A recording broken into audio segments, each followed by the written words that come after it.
boys and girls, children of all ages, you are about to enter world of darkness, world where life and death are meaningless, and pain is God.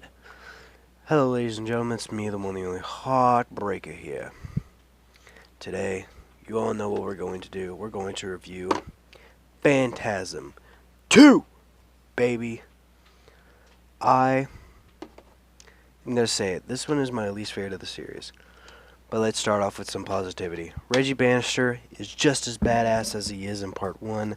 I love Reggie. I love how he's like going into there, creating this quadruple barrel shotgun, finds this shop, buys a lot of shit, nobody there, but he still puts money in the cash register anyway, even though probably the guy's dead.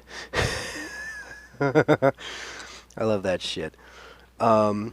I also love his like kind of love interest in this film. I think she's really hot, and I do love that sex scene that they have.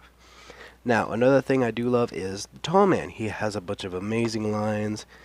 You know, like, you think when you die, you go to heaven. No, you come to us. You know, he also goes, boy, come east if you dare. Boy.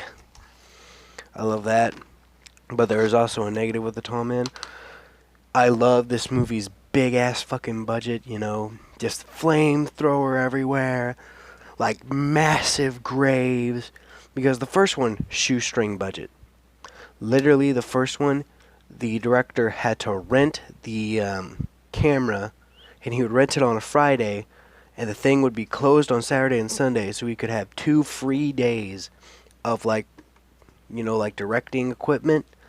And he had to do that week after week. Now, let's move on to some of my negatives. Mike, I don't really like the actor who replaces him. He does play a good enough Michael, but I do not believe he is as good as the original actor, and I do like the original actor comes back in part 3, 4, and 5. It's a shame that in the second one, he doesn't come back.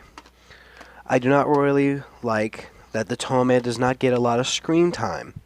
In the first one, Tall Man's in almost every major point of the film. In this one, it's Tall Man's minions. Now, don't get me wrong, I love his minions, but they're just not as good as having the original Angus Grimm, and I wish that they would have more of the Tall Man.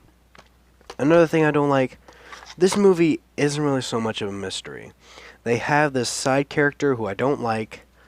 You know, she just basically spells out the entire film and explains a bunch of shit. And there isn't very much mystery to this film like there is in the original 3, 4, and 5. This one is like the most least mysterious of the entire franchise, which I don't really like. Yeah. I also do not like Michael's some sort of love interest. It seems the director doesn't really like her anyway. Don Coscarelli doesn't really like that girl anyhow.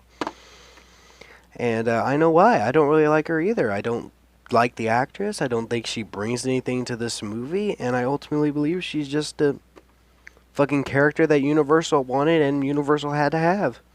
So, yeah. But anyways, guys, even though all my negatives with this film, I still love it. And it is my least favorite in the franchise. I give Phantasm 2 a 3 out of 5. I give Phantasm 2 a 3 out of 4. Rent it on a regular basis.